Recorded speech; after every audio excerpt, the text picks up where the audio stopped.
Here's a kit by Keith Newstead, Contraband cat. It's really good, really pleased with it.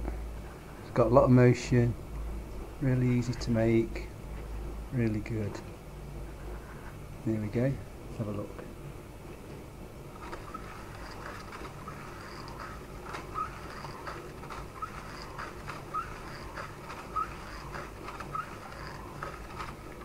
There you go, hope you like that.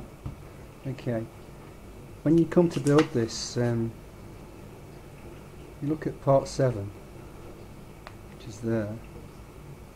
Okay, if you make that a bit longer, you might find it easier to put together, and just put some extra support in the base and in the top base, and I think you'll find it's a really nice model.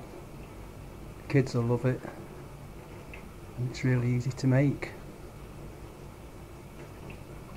So, hope you like that. Well done, Keith. More please. That's really great.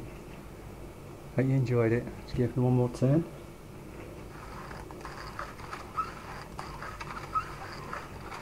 There you go.